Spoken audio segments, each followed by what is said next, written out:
Harris casting the tie-breaking vote in northwest Georgia. But so far, the early voting turnout among many of those Republicans has been light. That's part of the reason why President Trump will come here for an election eve rally. President tweeting, "I spoke to Secretary of State Brad Raffensperger yesterday about Fulton County and voter fraud in Georgia. He was unwilling or unable to answer questions such as the ballots under table scam, ballot destruction, out-of-state voters, dead voters, and more. He has no clue." That tweet was flagged by Twitter. The Georgia Secretary of State responded, "Respectfully, President Trump, what you're saying is not true. The truth will come out." Fox's Steve Harrigan. America is listening to Fox News.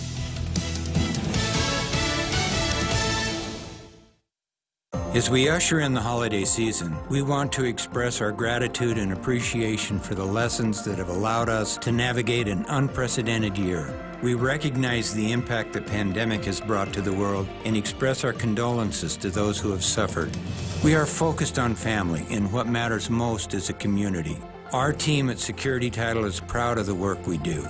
May this holiday season bring your family renewed hope. Merry Christmas and Happy New Year from Security Title. Are you fed up with those long bank lines? Do you wish you had a bank who gave you faster service? Well, by enrolling in Bank Pacific's new mobile app, you don't even need to wait in line.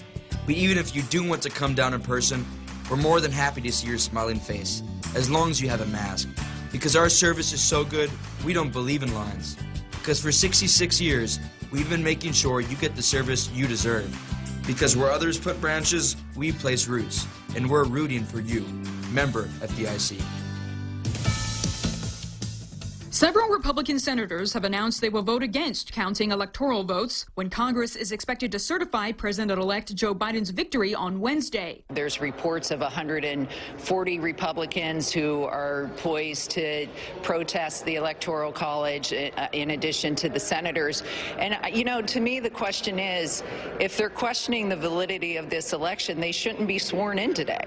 I mean, because they were elected in the same election as this president. Nevada Representative Susie Lee on America's News headquarters. And in sports, the Jets didn't wait long after their season ended to announce a change. On Sunday night, New York Jets chairman and CEO Christopher Johnson released a statement announcing the team would be moving on from head coach Adam Gase following a 2-14 season. To our fans, it is obvious we have not been good enough. We are committed to building a strong organization, Johnson said in the statement. The Jets went just 9-23 in Gase's 2 years with the franchise. As a result of this season's 2-14 record, they hold the second overall pick in the upcoming NFL draft. The search for the team's next head coach has begun. Ryan Mayer, Fox News. Well, it may be the new year, but the pandemic is keeping many away from the movie theaters. Fox's Ann Carrick has the weekend box office numbers. The first weekend of the year typically is very busy at the box office, but not so much during a pandemic. Wonder Woman 1984 stays in the top spot for a second week with just $5.5 million this weekend,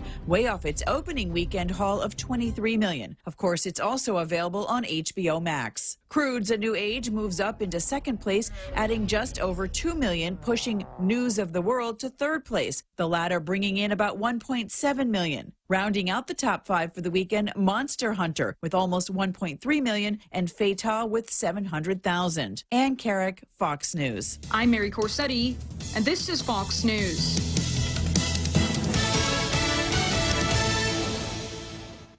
At FHP Health Center, your health and safety are important to us. FHP remains open during peak hour 1 to serve all of your healthcare and medical needs. To better serve you, we encourage you to keep your appointment with your healthcare provider. We have implemented stringent screening and sanitizing procedures to keep you safe. FHP Health Center is open from 8 a.m. to 8 p.m. Monday through Saturday, closed on Sunday. For appointments, call 646-5825 and press 2. FHP, our island, your clinic. Buying a house, apartment, or condo? Selling your home or property? Or maybe you're renting a house, apartment, or condo on Guam. Whatever your real estate needs are, you can count on the professionals at Horizon Properties to take care of you. Call Horizon Properties at 646-7616 or 777-7792. You can also visit them at horizonproperties.com or follow them on Facebook at Horizon Properties Guam. Maria Miller and the professionals at Horizon Properties. All you need to know in real estate. $5 foot long. Pile high with veggies. They're back. any footlong is a $5 footlong when you buy one at regular price. At participating locations, Subway, eat fresh. Tall Tales with Bob Klitzkie is brought to you by Mezcla. Mezcla Chamorro Fusion Bistro and Mezcla Dos are open for takeout and delivery services. More details, call the Hagåtña location at 479-2652 or Mezcla Dos Upper Tumon at 646-6295. Get your Mezcla fix at the comfort of your home. Welcome to Tall Tales with Bob Klitzkie, the only show on talk radio where common sense is a lot more common. Phone lines are now open at 888-TALK. That's 888-8255. And now, The Point proudly brings you Tall Tales with Senator Bob Klitzkie. A well-regulated militia being necessary to the security of a free state, the right of the people to keep and bear arms shall not be infringed.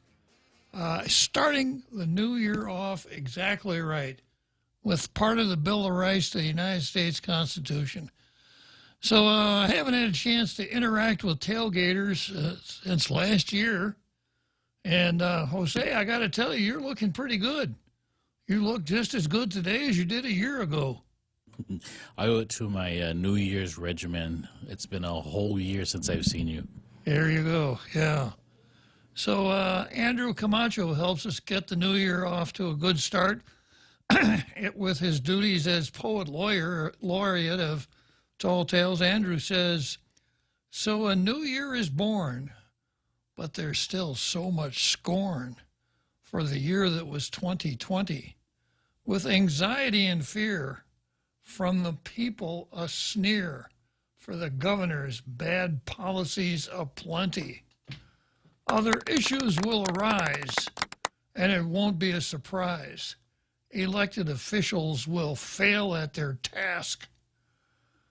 We can all give a cheer, for our Bob is here. There's nothing more for which we can ask. Thank you for the kind words, Andrew. And for me, it doesn't get any better. Here I am, the first 10 minutes of the first day of a week, the first day of a whole year of Tall Tales ahead of me. I'm just as happy as I could be. It was tough getting around here from last year, 3 days between the 2 years, but here we are, ready to go. So I'm going to start out, as I usually do, with Jemmy Hagåtña. And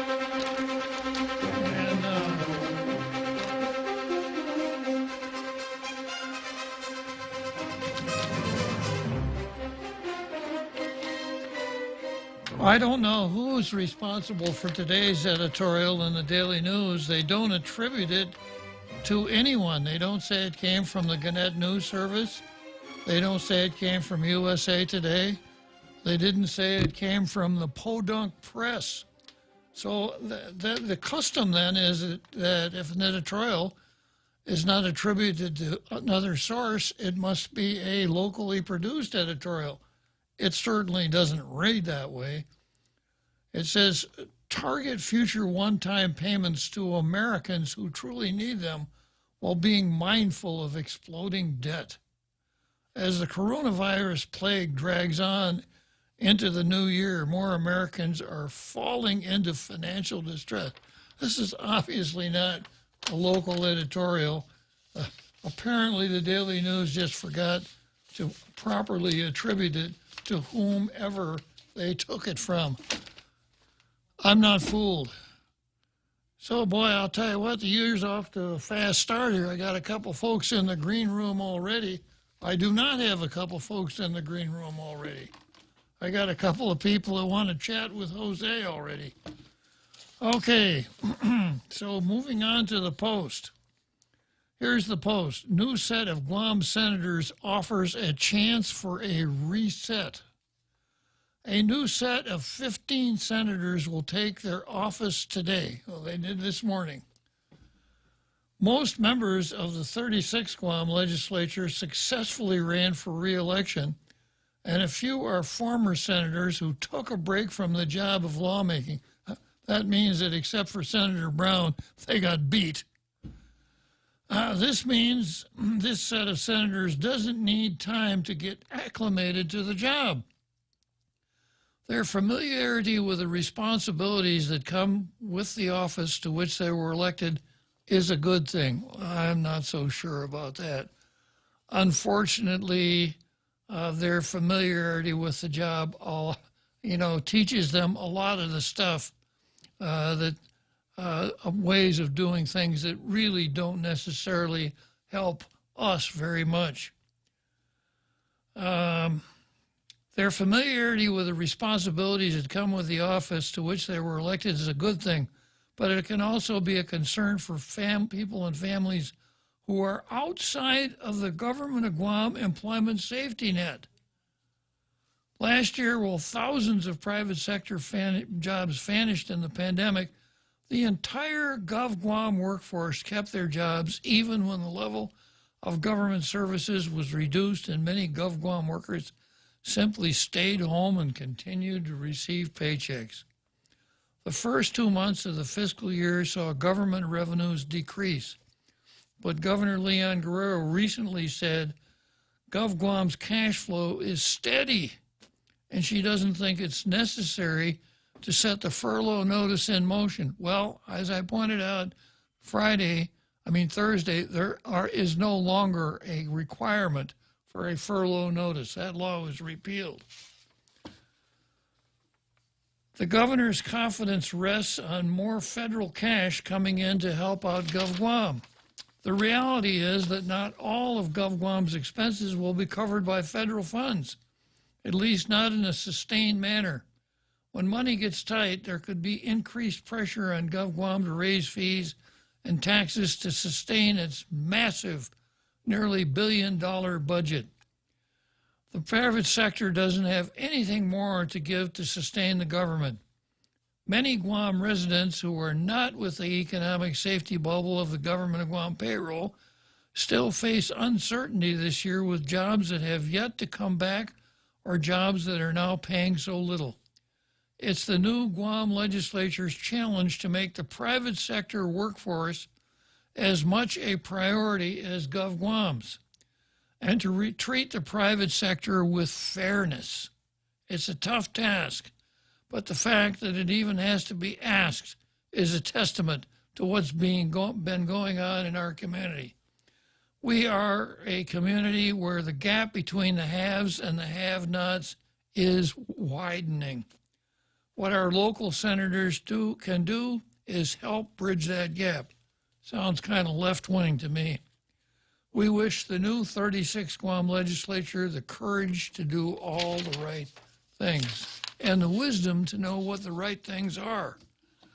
All right, it's an editorial, no Blue Star today. And starting out the year, the first caller of the year, it'd be nice if I could pull a Tom Shea here and get a picture of me holding the first caller of the year. Get on the front page of both New Year's every year for the next 25 years like Tom Shea does. Well, that just means a year's supply of diapers for James. Okay. I don't know if you'd accept that. Maybe it's not such a good deal after all. Good afternoon, James. Nice talking to you already this year.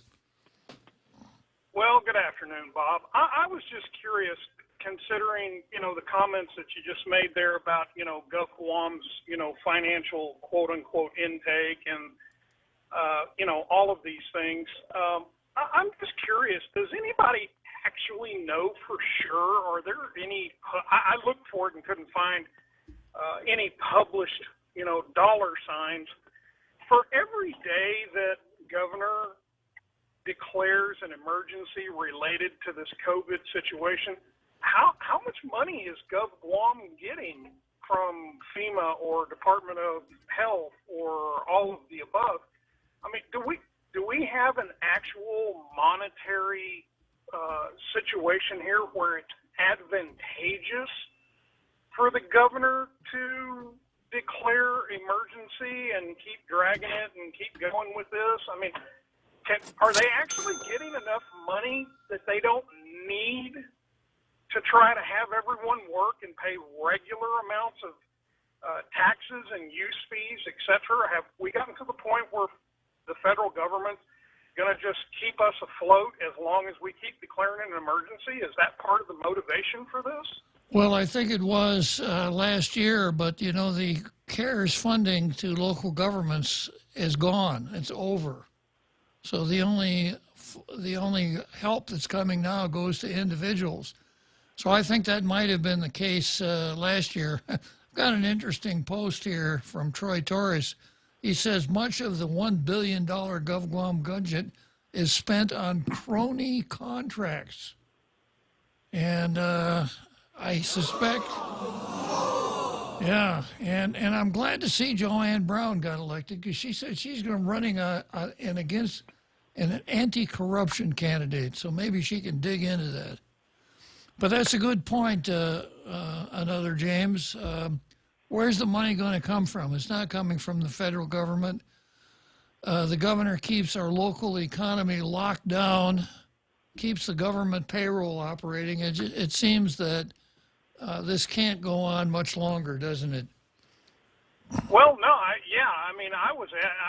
I was wondering this, way back in like October, but I mean, if that really is the case and the federal funding has stopped, how can she, with a straight face, stand up and say that GovGuam's financial situation and the coffers are okay with literally locking everyone out that contributes to the way that things should be of the government working on a budget, and that's a whole other issue that I'm not even going to try to get into, but working off of a budget where everything is self-sustaining instead of everybody having to contribute to a welfare state. You know, James, I haven't nailed this down. I'm going to pursue it a little farther, but I think that there may be a plastic surgeon somewhere in the Leon Guerrero administration, because you mentioned that it appears to you that the governor is telling us a big whopper with a straight face. This would not be the first time that we've seen a straight face on a member of that administration. You'll recall that B.J. Cruz complimented Ray Topaznia on being able to sit and lie with a straight face. So either they have a plastic surgeon, or maybe Ray Topaznia is doing in-service training for the governor and others that need the discipline, James. Well, when you find that plastic surgeon, it's probably the same one that did Jimmy Hoffa's facelift so he could disappear too. I think there's makes sense, Bob. I think there's been a Jimmy Hoffa sighting. Yeah. Well, yeah, but he was wearing another guy's face, so it was a fake Jimmy Hoffa. That's true, but you know where he may have turned up? Where else but the 19th floor? I started to say, only on Guam, my brother. Yeah. Okay. Well, glad you started the year off right here, James. Really nice talking to you. Thanks, Bob. Yep. James. And I suppose before the day is over, there will be another Joe on the line. Perhaps the most dangerous man in the room will favor us with his company. Okay, let's move straight to the card. And as I mention to you every day, you can see the card and the program notes on Jungle Watch, junglewatch.info. And you can also watch today's episode of Tall Tales on Jungle Watch, and you can make pithy comments in the comment section, or you can make unpithy comments. I just hope that you don't make pissy comments in the comment section. Okay, so I'm starting out with perhaps the top news story today. Therese Terlahi wound up as speaker. But is Tina the regent? You know, the way the royalty sometimes works, there will be a queen who wears the crown. This happens usually when the queen is young, but there will be a regent who wields the real power. Is that what's happened here? I've got a lot of speculating to do on that. Last week, the governor tested our credulity concerning furloughs. That is, the lack of necessity, therefore. She said, we don't need no stinking furloughs. So after that, a couple days later, she announces she's up for re-election. Is there any correlation there? I'm not going to furlough anybody in this government. Be rest assured that your job is safe. That paycheck is going to continue coming in. I'll answer any questions you want to. Oh, yeah, you maybe haven't asked this question, but I am going to run for re-election. No furloughs, no furloughs. A little bit, for once we have some transparency in government. Maybe that's our platform. Yeah. No furloughs. You can make it stretch for a year. Yeah. Now the governor took the Supreme Court took to the Supreme Court because of Judge Iriarte. Judge Iriarte kept ruling against actually the director of public harassment and secret services. So the governor, I'm going to take this straight to the Supreme Court, and she invoked the Supreme Court's abilities under a stupid law that allows them to, in effect, give advisory opinions. And today, the Supreme Court trashed much of what the governor turned in. Yeah, I'll get into that. The New York Times has canceled noted columnist Andrew Sullivan in the name of political correctness. So I keep going back to these national themes. We've been safe pretty much so far here. You know, we had an outbreak of virtue signaling here brought on by Mariana Leon Guerrero and Tom Shea when the Black Lives Matter folks first made the skyline. But we haven't seen a lot of cancellation in some of the stuff that is just really scary as to what's going on in the mainland with respect to some of the things that we thought was what our free country was all about, to be able to speak your mind, freedom of speech, freedom of thought, etc. It's tough. And then I got a couple holdovers that have been on the card for a long time. First item on the card is Tina versus Therese. Speaker Therese Terlahi, Minority Leader James Moylan, and the rest of the 15-member 36th legislature took their oath of office Monday morning in a ceremony limited in crowd and pomp in the midst of a coronavirus. I got this from the Post. And they enforced social gathering, and the Chief Justice swore them in, and you know, on and on and on. I'm waiting for the day, and I actually tried to accomplish this myself, but it was one of my many failures, that the legislature be sworn in at 10 o'clock on a Monday morning, go right into session and go to work. No cookie pushing, no punch bowls, no photo ops. You don't have to bring your granddaughter to the swearing in with you and all that stuff. I think sometimes we get carried away with the pomp and circumstance. The mayors are going to be sworn in at the museum today. A little bit pretentious, I think. I suppose I'll get canceled for dissing the mayors now. Did you just call them relics? Yeah. All right, so the election of officers was more ceremonial as the 8-member Democrat majority already picked Terlahi as the new speaker and former Speaker Tina Rose Munya-Barnes as the new vice speaker, among others. This use of this word already isn't exactly show a degree of depth of knowledge on the person who wrote this story. The speaker, the officers, the committees, etc., are always taken care of before the ceremony. The ceremony is a reflection of what happened in the smoke-filled room. I don't think anybody around here remembers Pogo. Did you ever read the comic strip Pogo, Jose? I remember seeing it and not understanding half of it. Yeah. It was a cute little guy. He was pretty subtle. He was a possum and talked about the smoke-filled room. Well, the smoke-filled room goes back to machine politics like Tammany Hall, etc., where there'd be an election and people would go through the charade of thinking they elected their public officials. But all of the deals were made by, the way we would express it now, rich white men. Yeah. Sitting around puffing on 50-cent cigars in a smoke-filled room deciding who would get what political plum.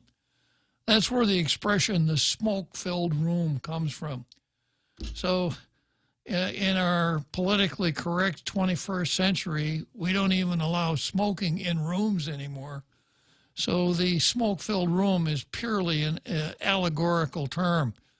But the parties will secret themselves in smoke-filled rooms, and they'll hammer out deals as to who will be the speaker, the vice speaker, who gets which committee, and other, who's going to pay for counsel, and other details of the upcoming legislature. And when the legislature is called in to its first formal session on the first Monday in January, all of these things have already been decided.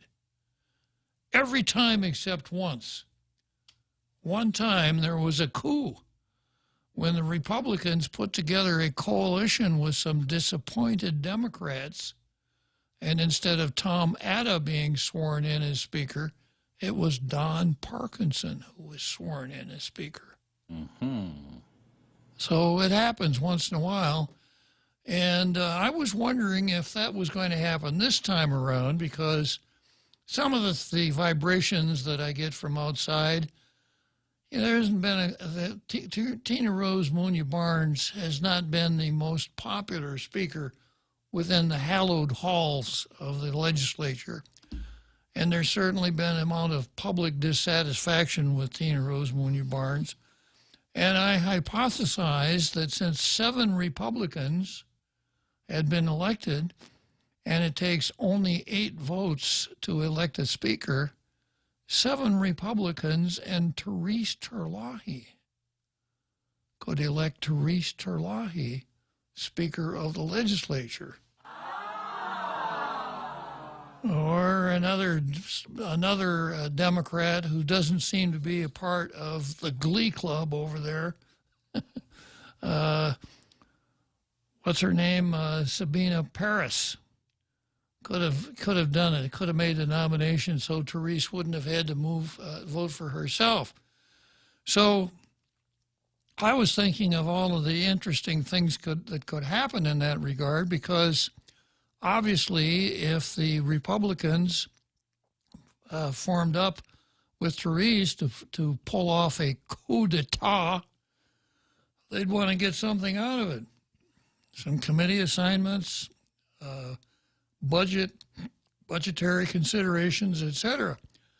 Well, that didn't happen, because the straight reporters will tell you, oh yeah, Therese was unanimously elected by everybody.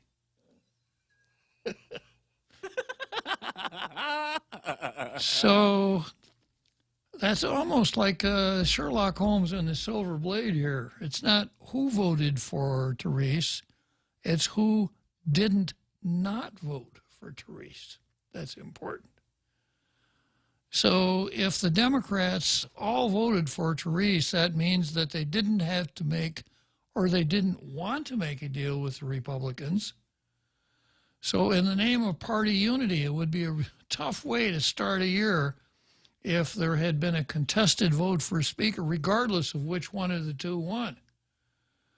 So in the name of presenting, I'm just speculating now, in the name of presenting a united front, it looks to me like what they did was they decided, all right, we've got to cut a deal here that we can all back unanimously. We can't start making deals with the Republicans before we even raise our hands. We'll never get anywhere if we do that. Or rather than say we'll never get anywhere, their rap would have been more like we'll never be able to stay nowhere if we do that, which seems to be what they want to do. Yeah. Are you going to move forward, Democrat? No, not us. Don't worry about us. We're okay. So they came out with a united front. So Therese got the speaker, but Tina Rose Munoz Barnes got rules. So let me take a short break here, and I'll come back and talk about Tina and rules. The Extra Point with Jerry Roberts of Guam Training. Hi, I'm Jerry Roberts, and every day on The Ray Gibson Show, I get to comment on the incredibly diverse, fun, challenging, sometimes frustrating, often exciting, but always interesting world of work. I hope you'll be there with us. You can find daily transcripts of The Extra Point at guamtraining.com. Tune in every weekday morning at 7:20 for The Extra Point with Jerry Roberts, brought to you by Guahan Insurance Services and First Hawaiian Bank on 93.3 The Point. Okay, Google. Hey, Siri. Hi, Bixby. Go ahead, I'm listening. Open the Point app. Opening. Live stream, on demand, swap stations, check out the visual radio. Get the free app available on the App Store and Google Play, or go to thepoint.gu. Mezcla Chamorro Fusion Bistro in Hagåtña and Mezcla Dos Upper Tumon are now open for takeout and delivery services. For more information, call now at 479-2652 or 3 or Mezcla Dos at 646-6295. Mezcla Chamorro Fusion Bistro brings you island hospitality with the true taste of modern Chamorro cuisine at the comfort of your own home. They take your local favorite dishes and serve them with extra flair you will only find at Mezcla. Mezcla, a true taste of Guam. We now return to Tall Tales with Bob Klitzkie, soaring over the confusion with his superpowers of truth. Call 888-TALK. That's 888-8255. Okay, so I'm going to talk a little bit more about rules, the legislature, et cetera. I noticed that Claire is waiting in the green room, and she wants to talk about schools reopening. So I think I'd better pursue the legislature here. Claire, a little patience, and then I'll get to you. Even though you're not on the card, I'll tell you everything I know about reopening schools. I've actually done it once myself. Okay, so Therese Terlahi then gets the title. She gets the crown. She's the speaker. But Tina steps into the position of chairman of rules. Now, if you're not familiar with the mechanics of the legislature, the Rules Committee is where all of the power is. The way most legislatures are set up. There have been a couple of deviations, but most legislatures, the Rules Committee determines who gets to hire how many, who they are, how long they stay, what they're going to do, etc. All of the ash and trash around the building falls under the jurisdiction of the Rules Committee. Everything about it's kind of the operations branch of the legislature. And then the Rules Committee also decides which bills are going to be on the session agenda. And I haven't checked the new standing rules because they aren't available yet, but the standing rules usually say that the chairman of any committee can exercise all of the powers of the committee except for approving a committee report. So the rules chairman, when it comes down to raw power, the rules chairman has more raw power than the speaker. Who was there previously? That's Biscoli? Yeah. Yeah. Yeah. Mm-hmm. So the speaker, is the glamour position. A speaker is entitled to a personalized license plate if they want it. Almost said she. The fanciest office in the last shop. I think what is it? A few dollars more every month than the regular senators. Unlimited chili dogs. Lifetime supply of chili dogs and of chili and hot dogs. Actually, yeah, chili dogs if that's what you like.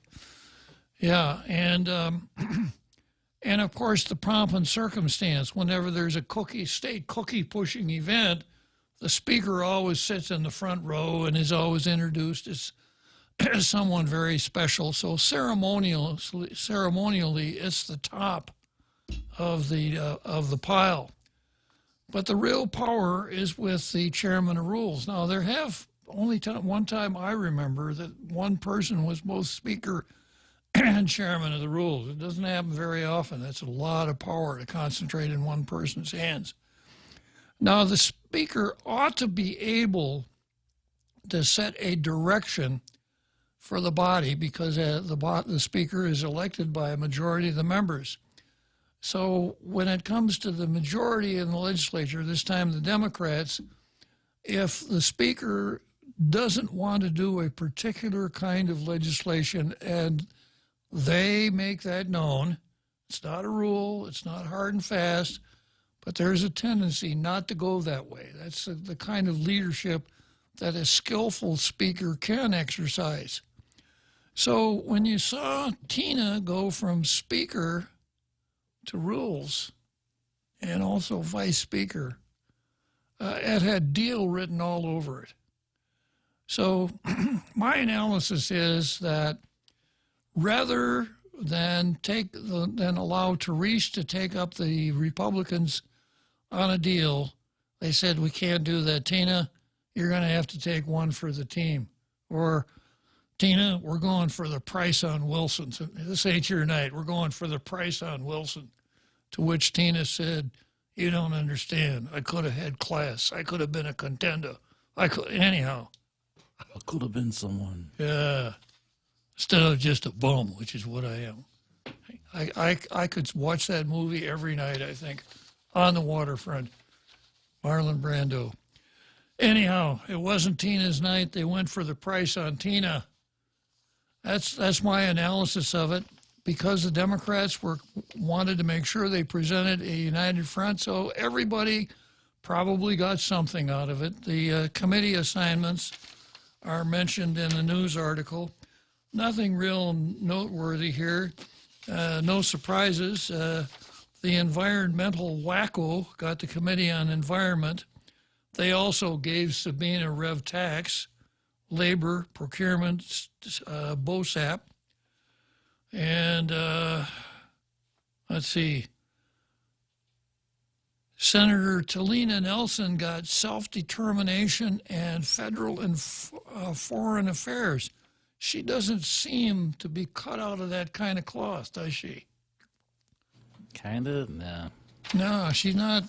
I have never identified her as a card-carrying separatist. So I thought that was a little bit interesting.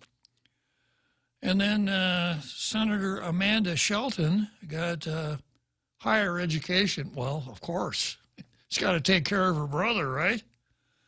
And then Senator Amanda Shelton also got the advancement of women, a committee for the advancement of women. Now, if you're advancing women, who are you advancing them against? Must be men, right? I think so. Yeah. If you have a committee for advancement of women, doesn't that implicate a zero-sum game? That the pot is only so large? Some is for men, some is for women.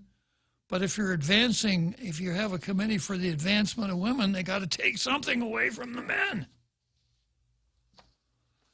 Anyhow, Amanda Shelton got advancement of women, youth, and senior citizens. Youth and senior citizens come in both packages, right? That's the whole gambit. Gamut, yeah. Gamut, there you go. Yeah. So, very interesting the way this came down. Now, again, it may have happened before, but I'm not at all aware of anyone ever going from speaker to chairman of rules. Just without precedent as far as I know. I've seen several speakers go from speaker to civilian because they lost re-election.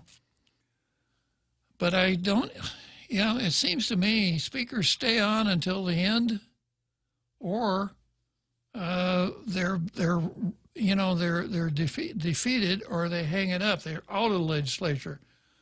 I think this is the first time that I've seen a speaker, an ex-speaker, who stayed in the legislature for the next session. So this is extremely important. I'm going to do as much nosing around as I can to find out what all the dynamics are for the choice of leadership of the 36th Guam legislature. Okay, so much for Tina and Therese. Let me find out what Claire wants to talk about. Claire, you want to talk about opening the schools? Hello? Yeah, you want to talk about opening the schools? Yes, I do. Are you for it or against it? I am, well, I would like my child to continue online instruction, but I'm not being given the option. My child attends a Catholic school, and I found it interesting that in the PDN article today, the superintendent says that the vast majority of 3,500 Catholic school students want to return to the classroom, and yet neither my child or myself and other parents that I have spoken to we've not received a survey, we've not received anything requesting our feedback, we're not being given the option. So I guess I'm a little confused as to how the superintendent came up with the conclusion that a vast majority of the 3,500 students want to go back without actually surveying them and their parents who are paying the tuition. I see. Okay. That was I just wanted to put it out there because I just read the article in the PDN. Okay. And I just found it interesting that that statement would be made, but I'm not quite sure how that. Have you asked him, Claire? I have not. I've reached out to my child's school, and I've asked whether the option will be available to continue online instruction, and I have not been given an answer. I have not received a response. Okay, so I guess we could sum it up as far as Claire is concerned. Communication is not the strong suit of Catholic schools, correct, Claire? Correct. Well, maybe. Well, I think that's sometimes that's par for the course, but in this pandemic, even though our numbers have gone down, incredibly gone down, I still think that as parents and as children of the Catholic school system, we should be given the option. Okay. Or at least don't come out to the public saying that a vast majority of the school children want to return without having any data to back that up. I've read further in the article in the PDN reference from, I believe it was St. Paul's, St. Paul's and St. John's, who actually gave a percentage of the parents who want their students to attend in-person classes and a percentage of those who prefer online classes.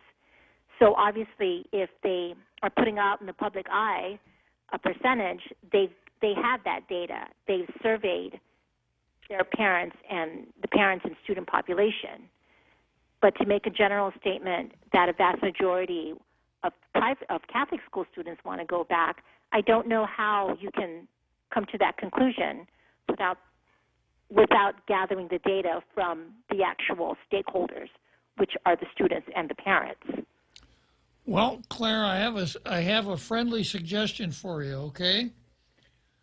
Maybe you could write an email to the superintendent of Catholic schools, Juan Flores, and ask him, how did you arrive at the conclusion that the majority of parents want their kids to go back to school. And then after he answers you, you could call Tall Tales and share the answer with us. How does that sound? Yes. Since I am not getting a response from my child's principal, now that I've read this article, I certainly will go that route.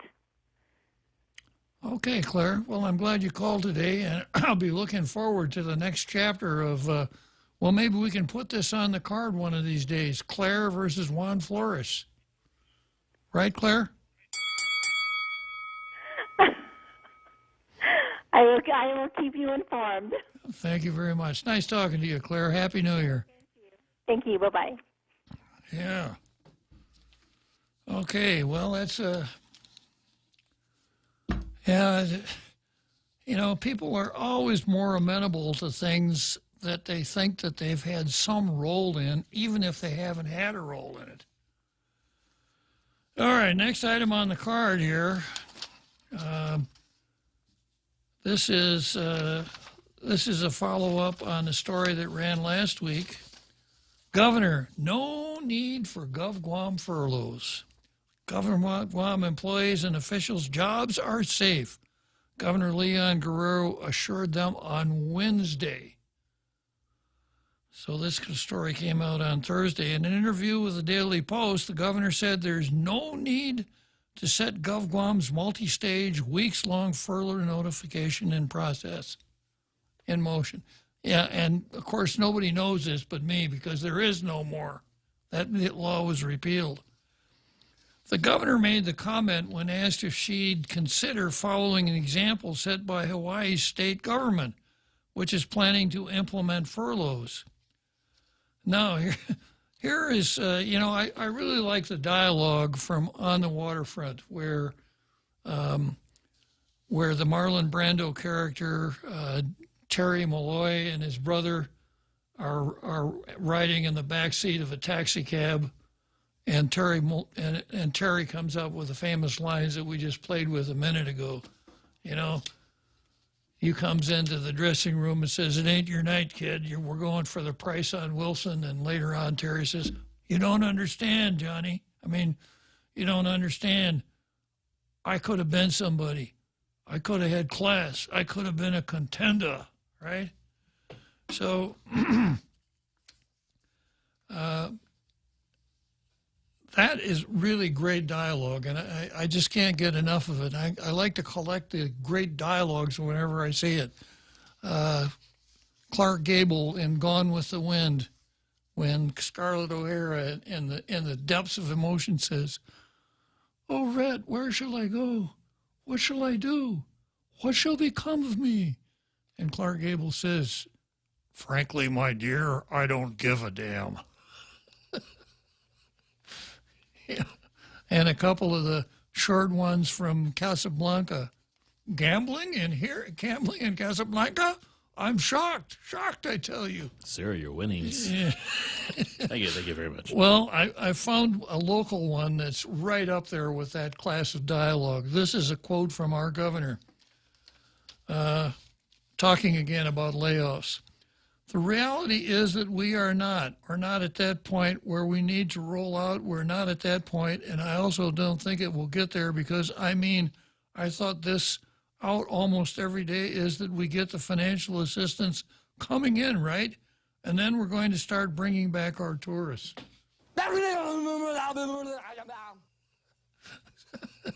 You could make a whole movie just around this. That they printed it. Around this dialogue. And as I've said before, my purpose is to make sure people are employed and make sure that people have some financial assistance so that they can buy food for their family, so they can, put money also back into the economy so our local businesses can continue to function and be viable.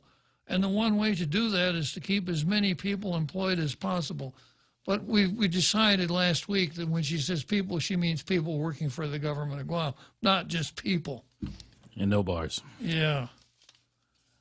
She said GovGuam finances are not in dire straits because the federal government's various forms of assistance during this pandemic. which are over. Anyhow, there's a whole story here about, how great things are going for her. And then the next thing, all right, let's take a short break, and I'll come back to part 2 of the governor versus reality. Rolling sound, quiet, and action. The Ray Gibson Show, starring Senator Mona Silva Tyron as the news anchor. I'm Mona Silva Tyron, and I'll have your local news every morning. Life moves pretty fast, so stay with us to stay informed right here on The Point. Also starring Jerry Roberts as the Better Business Training Guru. Get out there and do something good today, like listen to us Monday through Friday, 6 to 10 a.m., where we go extra for you. Produced by the real Joe Cruz. And your warm and intelligent host, Ray Gibson. It's the Gibson Stream of Consciousness. All the players and all the games with cameos and calls from the most interesting people like you. We'll see and hear you right here on your talk radio superstation. This is The Point. The Ray Gibson Show was filmed before a live Facebook audience. Everyone has a busy schedule these days, and sometimes we forget to schedule our routine dental checkup and cleaning. Don't neglect your dental health. Schedule one today with Dr. Robert Yang and his Smile Team, conveniently located at the East West Business Center on Marine Drive, Upper Tumon. Call us today at 647-8702 or 3. Again, that's 647-8702 or 647-8703. We make smiles happen.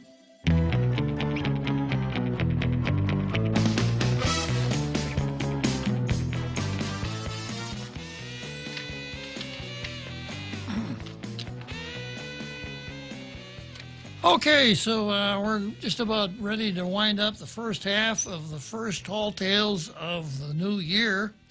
And I'm working on part 2 of the governor versus reality.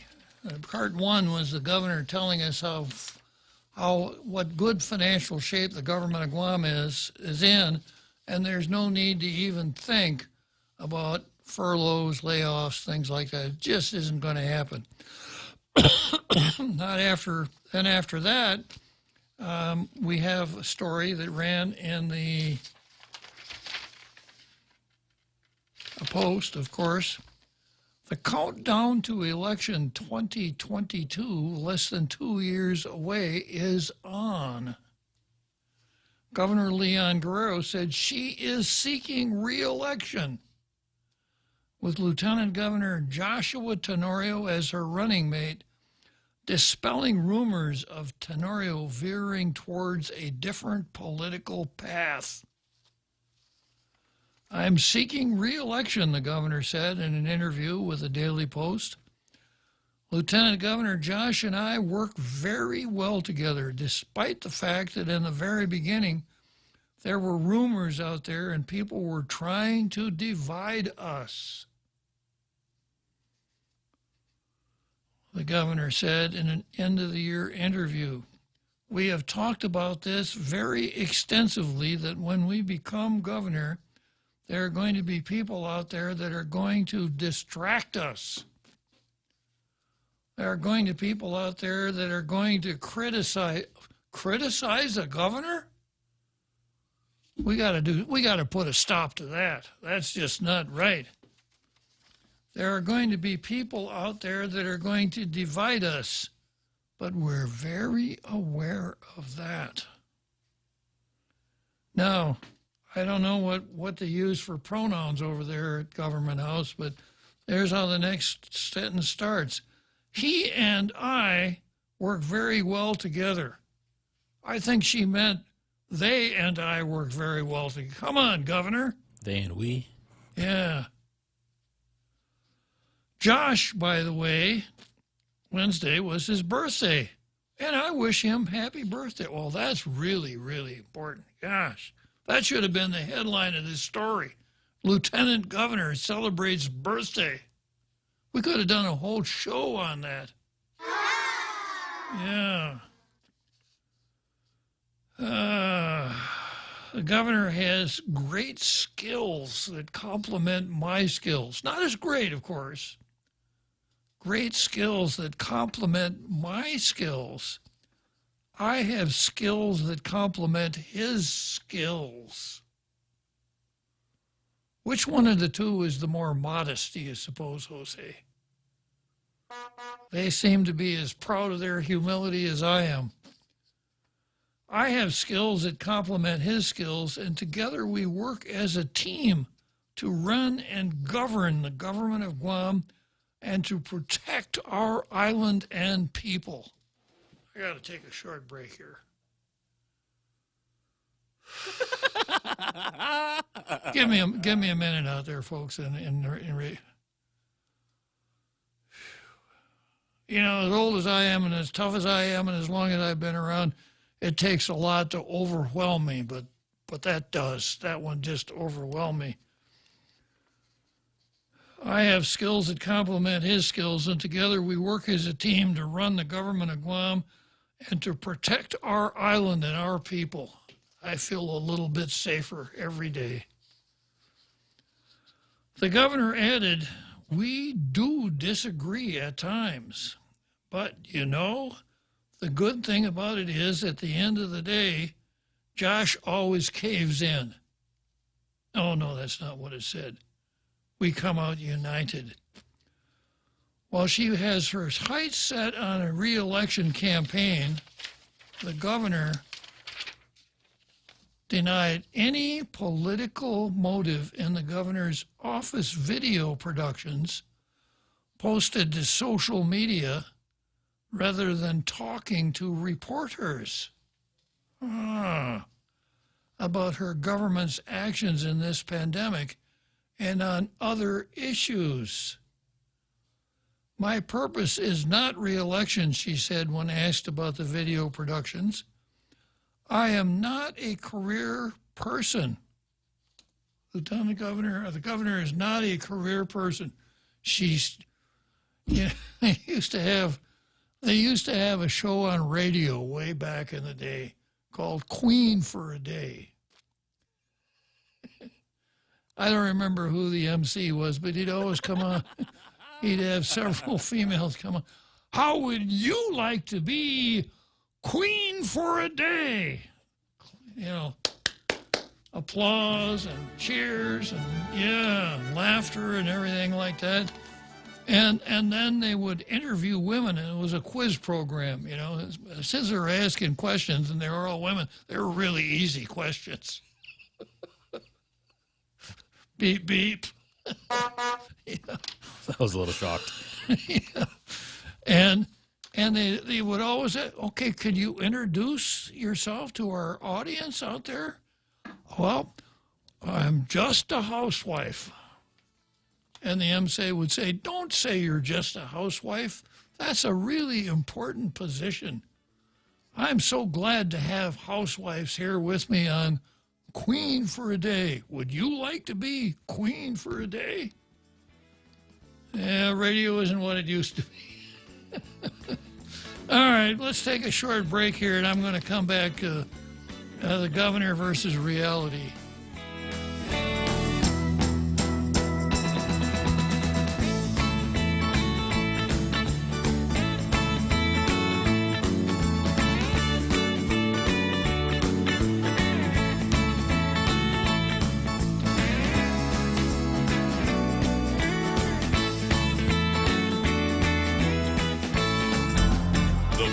Is KUSG, Hagåtña, Guam, 93.3 FM and 104.3 HD3.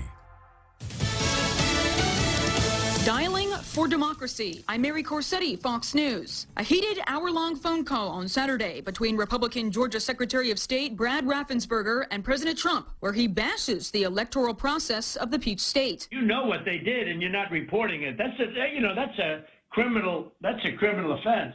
And you can't let that happen. That's a big risk to you and to Ryan, your lawyers. That's a big risk.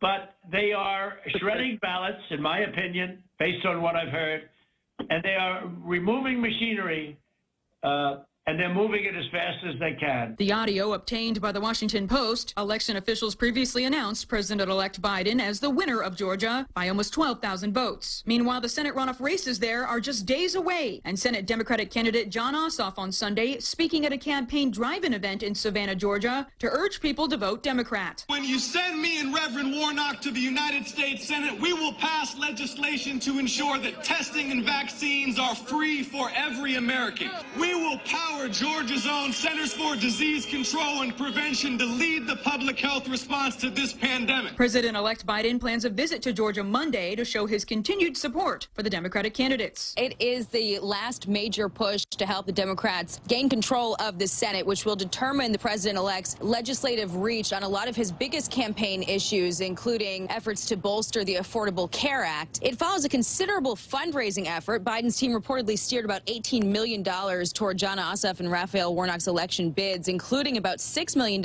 in staff and voter data support. Biden's team is also using its campaign mailing list to solicit donations, along with robocalls featuring messages from both Biden and Vice President-elect Kamala Harris going out across the state. Fox's Jackie Henry. America is listening to Fox News.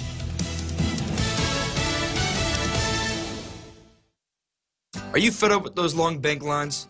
You wish you had a bank who gave you faster service? Well, by enrolling in Bank Pacific's new mobile app, you don't even need to wait in line. But even if you do want to come down in person, we're more than happy to see your smiling face, as long as you have a mask. Because our service is so good, we don't believe in lines. Because for 66 years, we've been making sure you get the service you deserve. Because where others put branches, we place roots. And we're rooting for you. Member FDIC. As we usher in the holiday season, we want to express our gratitude and appreciation for the lessons that have allowed us to navigate an unprecedented year. We recognize the impact the pandemic has brought to the world and express our condolences to those who have suffered. We are focused on family and what matters most as a community. Our team at Security Title is proud of the work we do. May this holiday season bring your family renewed hope. Merry Christmas and Happy New Year from Security Title. Tough words from the Vatican for those who tried to live it up a little over the holidays during the ongoing coronavirus pandemic. Pope Francis not mincing words about people who slipped away on vacation during COVID-19 holiday lockdowns, while many are still suffering economic or health problems. During noon prayer remarks Sunday at the Vatican, carried on TV and social media, the pontiff urged that during 2021, we, quote, commit ourselves a little more to taking care of others. But he also added that there's a temptation to look after one's interests and to, quote, live hedonistically, trying only to satisfy one's own pleasure. Fox's Paul Stevens. And as cases of COVID-19 are surging, the vaccine rollout is facing criticism for being slow and unorganized. Well, there are a number of challenges, and we've got to do better, both at the federal and at the state level. One of the challenges is that we have a limited supply, and when you have a limited supply, that means you've got to prioritize and you've got to make sure you're giving it to those with the greatest needs or those with the greatest risk. And that's a challenge in and of itself. Arkansas Governor Hutchinson speaking Sunday on CBS's Face the Nation. And in sports, the NFL playoff field is set and the schedule for Wild Card Weekend is out. The NFL playoffs kick off on Saturday, January 9th with a trio of games. First, an AFC battle in Buffalo between the Bills and Indianapolis Colts, which kicks off at 1:05 p.m. Eastern Time. Then the action moves to Seattle, where the Seahawks host the Los Angeles Rams, a 4:40 p.m. Eastern kick. And the day is capped by the Tampa Bay Buccaneers traveling to Washington in 8:15 p.m. kick time. The action continues Sunday with the 4-5 matchup in the AFC between the Tennessee Titans and Baltimore Ravens at 1:05 p.m. In the second game of the day, the New Orleans Saints host the Chicago Bears, set for 4:40 p.m. And the weekend wraps with the Pittsburgh Steelers hosting the Cleveland Browns at Heinz Field. Kickoff at 8:15 p.m. Eastern Time. Brian Mayer, Fox News. I'm Mary Corsetti, and this is Fox News. Chili's has a dinner deal you can't miss. Enjoy a tasty appetizer, 2 bottomless Coca-Cola beverages, and 2 mouth-watering entrees, all for just $35. Treat yourself to entree options like our fall-off-the-bone baby back ribs, personal fajita with chicken, or the ultimate bacon burger. Chili's, 2 for $35. Available daily from 3 p.m. to closing for patio dining or takeout. Chili's is located on the 2nd floor of the Tucumán Sands Plaza. Call 648-7377 to place your takeout order today. With Chili's, you can still savor the moment at home. When's the last time you looked at your homeowner's insurance? An easily overlooked part of covering our home is what's inside of it. Over time, we buy things we don't want to lose, but don't update our contents coverage. The smart thing to do is get the answers and level up our insurance to make sure we're totally protected. That's the Insurance Extra Point. Get out there and make something good happen today by calling Guahan Insurance Services at 475-1162 or visit us at the Camacho Landmark Center in Tamuning. Mezcla Chamorro Fusion Bistro in Hagåtña and Mezcla Dos Upper Tumon are now open for takeout and delivery services. For more information, call now at 479-2652 or 3 or Mezcla Dos at 646-6295. Mezcla Chamorro Fusion Bistro brings you island hospitality with the true taste of modern Chamorro cuisine at the comfort of your own home. They take your local favorite dishes and serve them with extra flair you will only find at Mezcla. Mezcla, a true taste of Guam.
Yeah, well, it's really good to be back in the stands watching that halftime show again after a 3-day hiatus, and it's still a wonderful show, isn't it?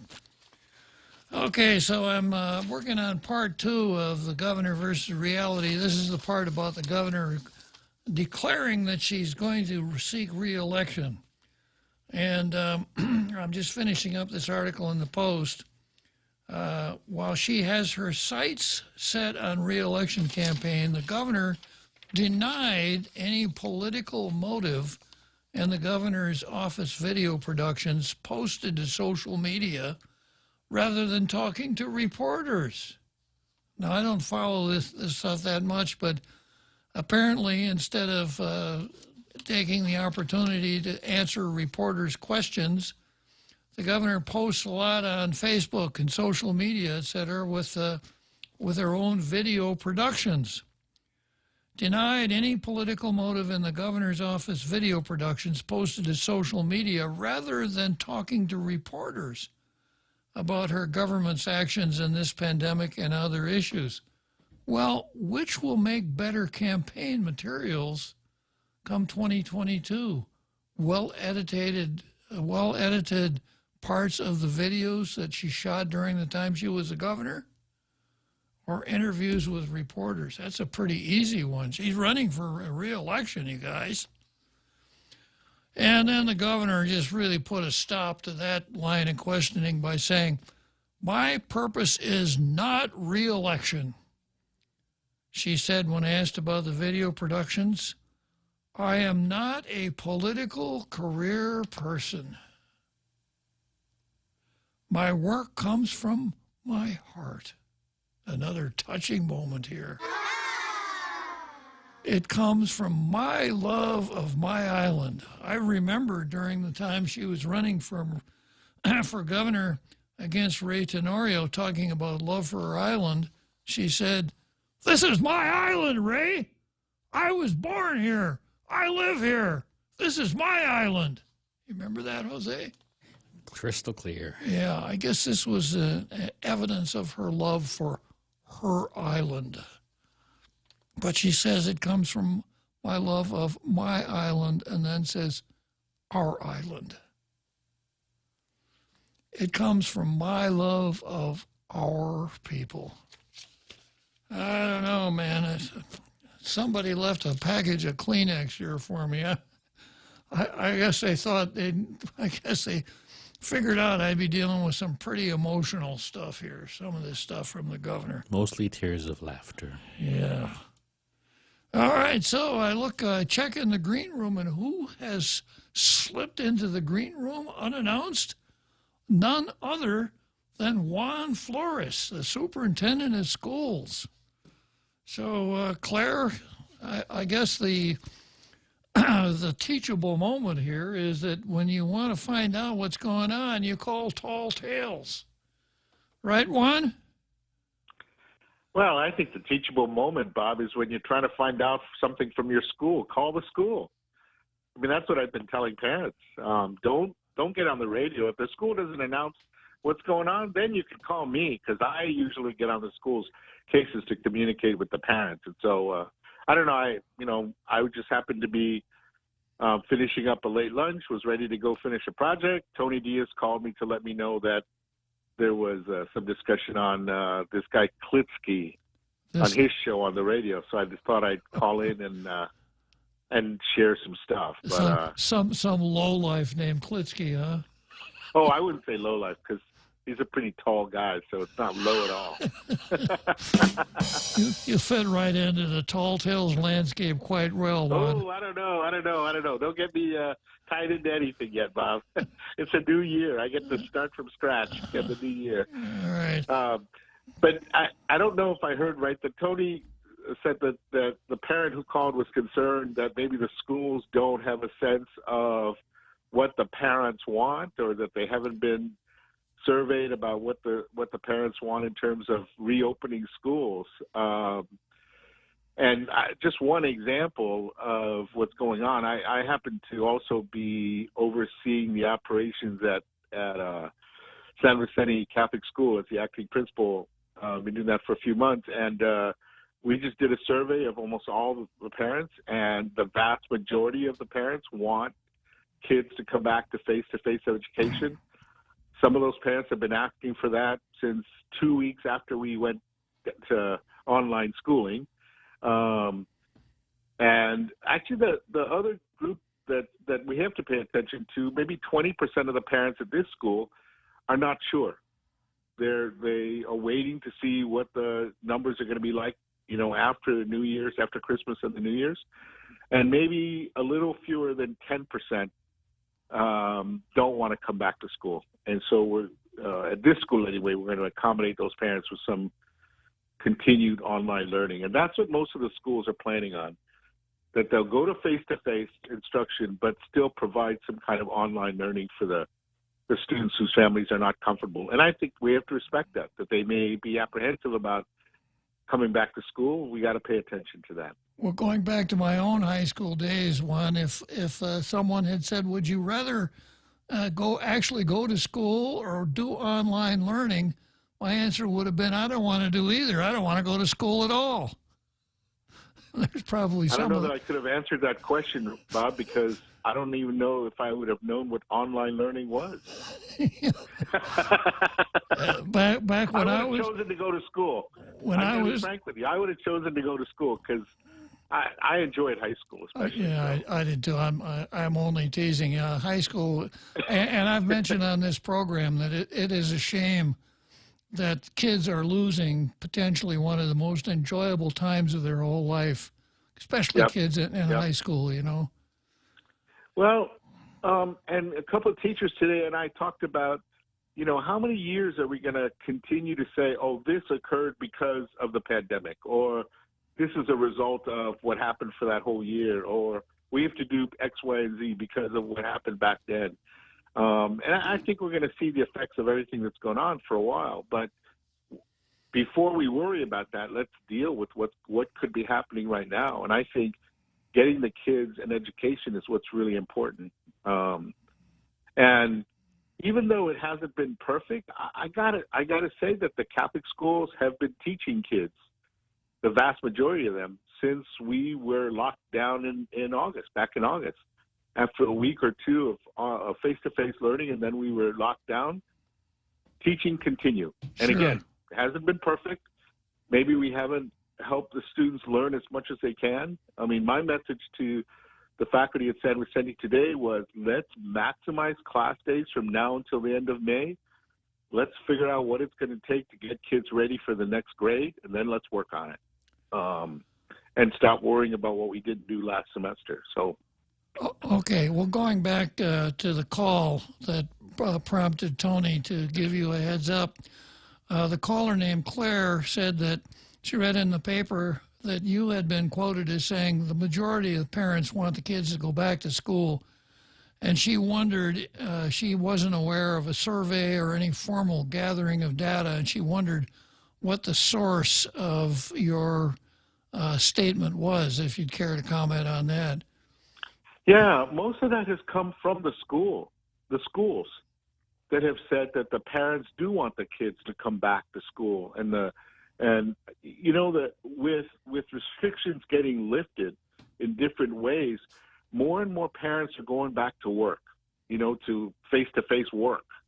And if that's true, then there's greater pressure to figure out what kids are going to do during the day, because many parents don't have the luxury of finding somebody who's going to care for their kids or finding it or being able to afford a daycare center. So if they're going to go to work, they want their kids to be doing something meaningful during the day too, and be taken care of. So that's what I'm hearing from the schools. Now, even back in November, when some of the schools did surveys, there are some schools that was at the height of a lot of the concerns about the positive cases. There were a lot of parents who were apprehensive, but a lot of parents were still thinking that face-to-face education is what we should be looking towards. I was asked the other day when that thought first came up, and I was serious when I said that principals and teachers and parents have been asking about face-to-face teaching 2 weeks after we were locked down. It's gone back that far. I'm now convinced that this is what we ought to follow through with. Okay. The other thing that Claire mentioned was that she kind of had her fingers crossed that she would have the option, but I suspect that that's kind of hard to do. You kind of probably got to go one way or the other, right, Juan? Well, most of the school, with some exceptions, most of the schools are going to provide both options. And again, it's to be respectful of those families that really are very concerned. One example, a mother that I spoke to today, she wants her sons to come back to school, but she's also worried about her sons going to school and then coming home where there's an elderly parent who has a standing illness, and they don't want him to be vulnerable. And my advice to her was, all of the elementary schools especially, the activities will be done in cohort groups. So the kids will be seeing the same kids every day. There shouldn't be any variation in terms of who they're exposed to. So it may be up to the parents to really curtail their activities after school, to make sure the kids go home and they don't go to the mall, they don't go to activities where people are not wearing their masks or people are not paying attention to social distancing, so they don't make the kids vulnerable and then bring the virus to school. So I think there's a way to deal with it without, worrying about what's going to happen if the kids do come to school. I got you, Juan. Well, let me just wind this up here. So this started when Claire called me and talked about going back to school and online learning and everything like that. And then I mentioned to you that she did the right thing. She called Tall Tales, and you suggested that maybe it would be more beneficial for people to call you instead of Tall Tales? Or is that a tall tale? I think they could do either. They can either call. It's probably because a lot of times I'm in meetings that I'm not always available. But if they sent an email message to superintendent@archagania.org, I will try my best to try to respond to them as quickly as I can. It might mean, and especially if they leave a phone number, I definitely will call. The only problem with phone conversations, Bob, is I'm very shy, and so I might not stay on the phone very long. Yeah, I know. I'll try to answer the calls as much as possible. Always burning your candle under a bushel basket, Juan. I know that. Yeah. Well, I guess I just wind it up with this then. It's possible to call the superintendent of Catholic schools for information. It's possible to call Tall Tales, but it's just a lot more fun to call Tall Tales, right, Juan? Maybe I should start doing that. Good talking to you, Juan. Happy New Year. Happy New Year, Bob. Take care. Thank you. You're welcome. Bye-bye. Yeah, okay, well, I guess we solved that problem. Okay, going on next here, we've got Governor versus Judge Iriarte, Part 2. And last week, I spent a little time on the governor's request for what our statute calls a declaratory judgment. It is declaratory, but it is not a judgment. What it amounts to is an advisory opinion where the Supreme Court weighs in on carefully crafted questions and says, this is what we think the law is. It's not a judgment because it doesn't tell anybody to do this or to do that. It doesn't even tell anybody you violated the law. It is not a good idea. It's not a good system at all. And I took the blame or the credit for repealing it in the 28th Guam legislature. It came back in the 29th. If I had magical powers, I would get rid of it tomorrow because it does absolutely nothing for the orderly operation of our government. So the governor cranked out this request for declaratory judgment. And today, the Supreme Court issued something they call Order and Scheduling Order. And we're really very kind to the governor. I've got some key parts here that I want to explain. The Supreme Court says our first requirement mandates we address only questions over which we have proper subject matter jurisdiction. That is, 1, questions interpreting the law, 2, questions asking the affecting the powers and duties of the governor and the operation of the executive branch or the legislature. And that's it. And then the questions submitted by the governor ask us to interpret Department of Public Harassment and Secret Services powers to implement quarantine policy and the procedural requirements under 10 GCA 19-601, 604, and 605. We are authorized by law to address these questions because we are asked to interpret local statutes as opposed to declaring statutes unconstitutional. Can't do that in these declaratory judgments. Supreme Court goes on to say, however, we are not authorized to address broad questions regarding the powers and duties of DPHSS under the second subject matter prong. We must strictly construe the language of our statute because our jurisdiction over declaratory judgment actions is limited to certain narrow questions. We may reach certain narrow questions of Department of DPHSS's authority because we have subject matter and jurisdiction to interpret those 3 code sections. Analysis of those statutes will no doubt include discussions of DPHSS's powers and duties in the context of those statutes. However, we cannot opine on broader questions affecting the powers and duties of DPHSS. In addition, we must determine whether the specific questions presented in a declaratory judgment action are appropriately requesting interpretation of the law.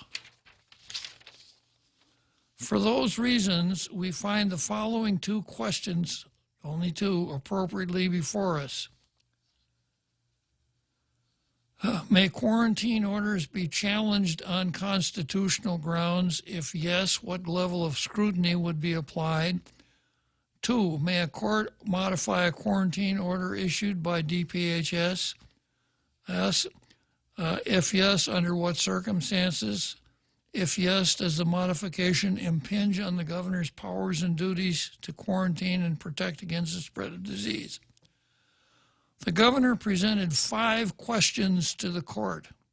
We declined to address the governor's questions regarding CDC guidelines as they involve questions of the powers and duties of DPHSS rather than questions of statutory interpretation. We also declined to address the question of amenities in quarantine facilities because it's duplicative. The question is a more specific variation of question 2 and can be answered within question 2 rather than a separate question. So she asked 5 questions. They're going to give her answers to 2. Our declaratory judgment statute also requires the issues to be matter of great public interest. And they find out that they determine that it is a matter of great public interest. And they wind up by saying, given the governor and any interested parties, given the above, the governor and any interested parties are invited to brief the following 2 questions. 1, may quarantine orders be challenged on constitutional grounds? That's a dumb question. Any question, any order can be challenged on constitutional grounds. You know, you could say you were guilty of overtime, you were guilty of double parking, you were ordered to pay a fine of $5. You can appeal that. If yes, what level of scrutiny should be applied to the court's review, whether rational, intermediate, or strict? I already told you the answer to that one. Rational state purpose. The second question, may a court modify a quarantine order issued by DPHSS? If yes, under what circumstances may a court modify a quarantine order? If yes, does such modification impinge on the governor's powers and duties to quarantine and protect against the spread of disease? Is this trip really necessary? I just don't think it is. These are questions that your own lawyer, well, maybe not. If your son-in-law were still your lawyer, your own lawyer could answer these for you, Governor. There's no need to involve the Supreme Court in this. And when the Supreme Court gives you the answers, there's nothing you can do with them anyhow. The Supreme Court is going to say, we'll fix that, Iriarty. You know, we'll tell you that all of her rulings have been wrong, as you were so kind in attaching copies of her ruling to your petition. And that, of course, is what the governor wants to happen. She wants to slap down Elise Iriarte because Elise keeps ruling against her. Okay, so the briefing is, the governor's opening brief is to be filed on January 20. All interested parties must serve and file its brief by February 8th. Now, I wonder who interested parties are. I would hope it's the Public Defender Service Corporation. It ought to be me, because I'm interested, and I think this is really a misuse of government resources. And the court will hold a status conference on February 17, hear oral argument on February 23rd. So this will be an opportunity for the media to go and pick out the useless but exciting information from the oral argument. Any objection to the competency of any justice must be served by February 12th. So that's it.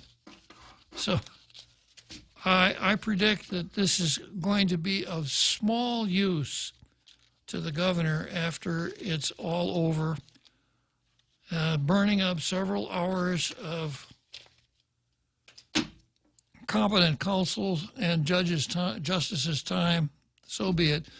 Okay, let's break for the 7th inning stretch, and I'll come back to the CLTC versus expensive realty.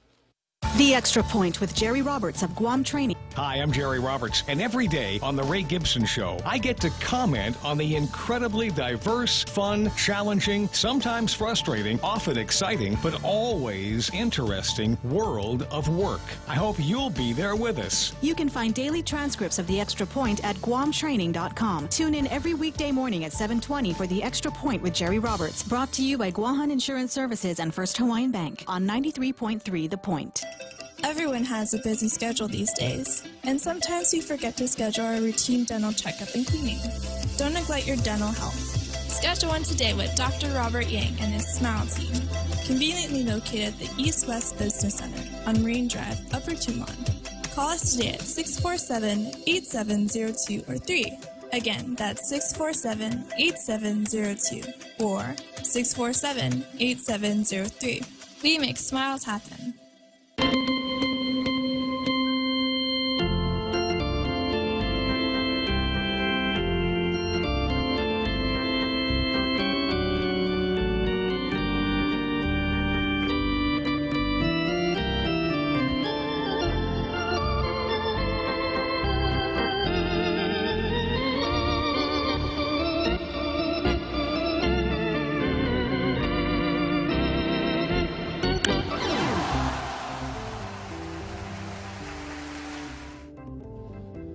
Okay, seventh inning, Wrigley Field, Chicago, Illinois.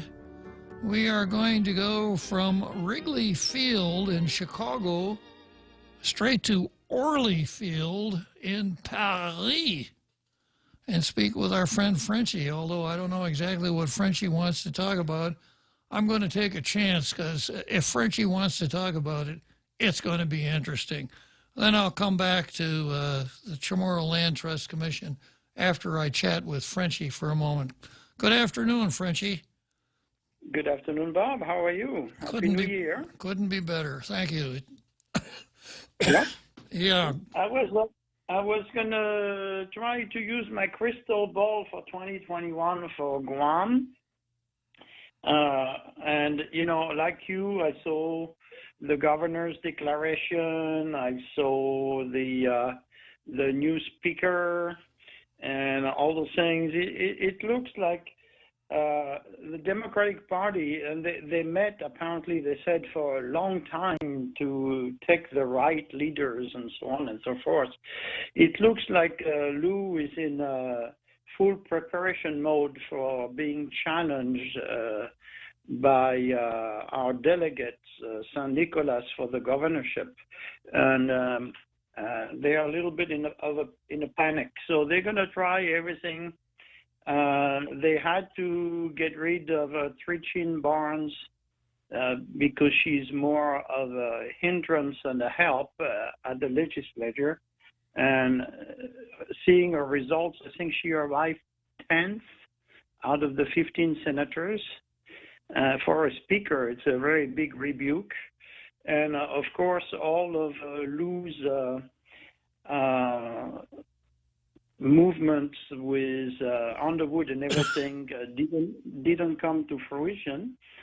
And the big loser out of that was the Lou Leon Guerrero administration and the pro-independence movement, because they lost one of their two senators, and Underwood also lost. So I think this year we're going to see a lot of sandbagging, a lot more social media posting by Adelup and telling us some wonderful stories with rose perfume in the back and everything, and very little in actual doing of things. I think they're going to try to keep it close to the chin. They're going to try to take care of the government of Guam employees and the hell with the rest of them, because I think they've made their peace that the people in the private sector don't go to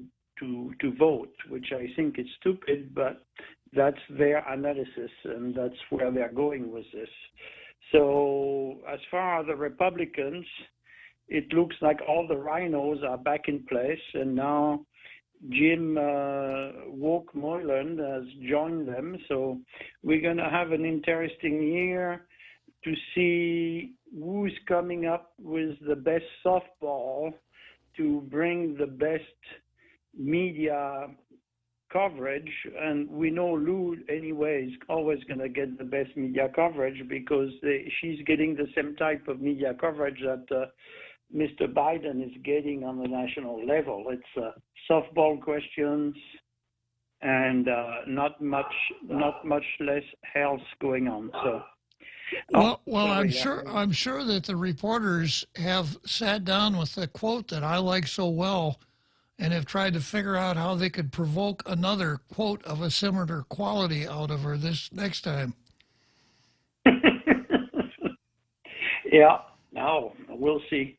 Well, as long as they don't allow candid news and tall tales to come and ask questions at Adelope, I don't think we're gonna get many answers on anything we want. And so far, I think the biggest question we'll see is the legislature gonna overturn the power of the governor on the pandemic, and when are they gonna do it?